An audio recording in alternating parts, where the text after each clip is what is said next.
Time dilation and a special theory of relativity. So we have a moving clock here and slower than a stationary clock. So we have a light clock here at rest. So a light clock consists of two mirrors separated by a distance L here. So light travels up and down. So one tick proper time here is 2L over C. So we have the L sub zero. L sub. We have the L here, the distance between the two clocks. So it is measured in clocks rest from here. So we have the rest frame delta T sub zero. The clock in motions, so the spaceship with the light clock moves to the right with the speed v relative to Earth. So we have here. So to an observer on Earth, the light travels follows a diagonal path because the spaceship moves with the light is traveling. Now we have the geometry. The considered upward tip of the light pulse is equal to L. So we have the vertical distance here equal to L. We have the horizontal distance equal to V times delta T over 2.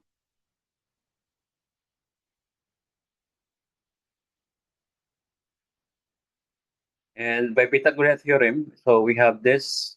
So by simplification, so we have the delta T equal to the gamma times T sub 0 here. The gamma here is equal to the square root of 1 minus B squared over C squared. So the delta here, the delta T is time measured by the stationary observer. So this is the related time. The proper time measured by the moving clock here is equal to delta T sub 0. So we have the gamma here, 1 over 1 over 1 over the square root of 1 minus P squared over C sub over C squared greater than or equal to 1 here. So, since the gamma here is greater than or equal to 1, we have delta T greater than or equal to delta T sub 0. So the moving clock here runs slower. So we have example here. Example, the velocity is 0.8 of the speed of light. The astronauts measure delta T sub 0 equal to 6 years.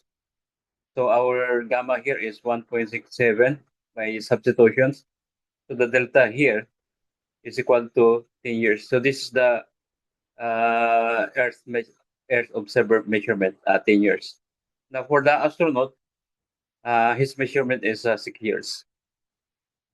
So we have the real world confirmation here. The atomic clock on airplanes, flying clocks are measured to lose a tiny amount of time compared to clocks on Earth. So exactly as predicted.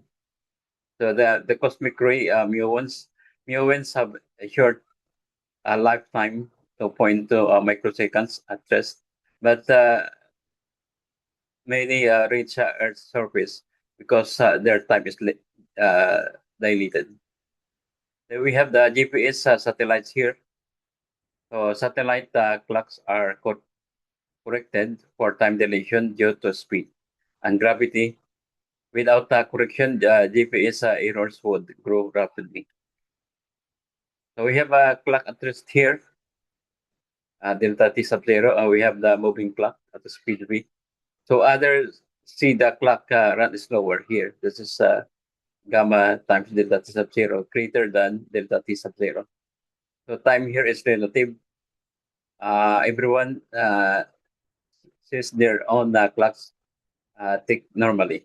So differences appear often comparing clocks in the relative motions. Okay, so time dilation is one of the most important prediction of special relativity. It states a moving clock runs more slowly than a stationary clock, as measured by a stationary observer. So, in other words, time itself passes at different rates for observer moving relative to one another. So we have an intuitive example here. So imagine two identical clocks here. Clock A stays on Earth. Clock B travels in the spacecraft at a very high speed. So when the spacecraft returns, the clock on the spacecraft will show less elapsed time than the clock on Earth. For example, the Earth clock here shows only 10 years, so a spacecraft clock 6 years. So the astronauts have aged only 6 years, while people on Earth have aged 10 years. So why this happens? Einstein's special relativity is based on two principles. The laws of physics are the same in all inertial reference frames. The speed of light in a vacuum is always the same. So that is 3.0 times 10 to the 8 meters per second. So since everyone measure the same speed of light, the space and time must adjust. One of these adjustment is time dilation. So time dilation equation here is the mathematical expression is delta t equal to gamma times delta t sub zero, where the delta t here, the time measured by the stationary observer, dilated time, the delta times delta t sub zero, the proper time measured by the moving clock. We have the gamma here. Is this the Lorentz factor? The Lorentz factor is this one. So where v here relative velocity and c the speed of light. So combining them, so we have this delta t equal to delta t sub zero over square root of 1 minus v squared over c squared.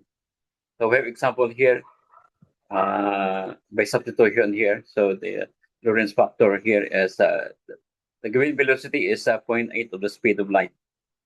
So the Lorentz factor is 1.667. So if the astronauts measure 6 years, each observer measures 10 years here. So the astronaut is 6 years. Earth ages 10 years here. Physical meaning. So time dilation does not mean that a clock is broken. So every observer always has their own clock ticking normally.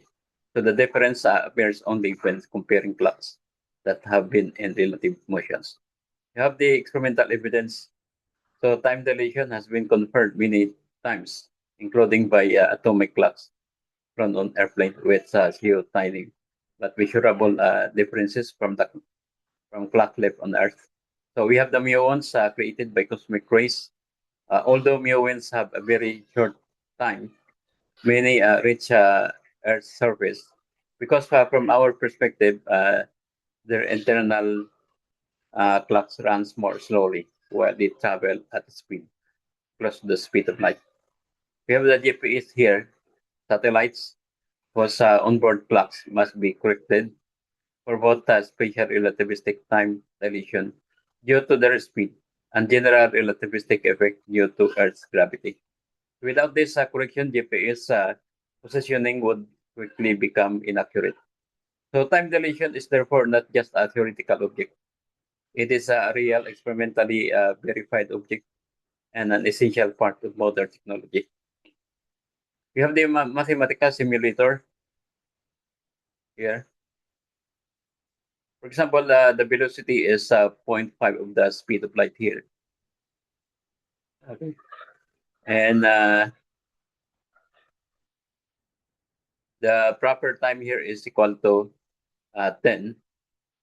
So if we increase the proper time, we also increase the uh, if we increase the proper time, we also increase the time according to the observer. So we have here the velocity is, example, the velocity is point 6.634 of the velocity of light. The proper time is 38. So the corresponding deleted time here is 49.1379 years here. Now, if we increase the proper time, we also increase the velocity of light up to 0.962 of the velocity of light. The proper time is 51 here. So this is 51. So the corresponding deleted time here is 186.7794 years.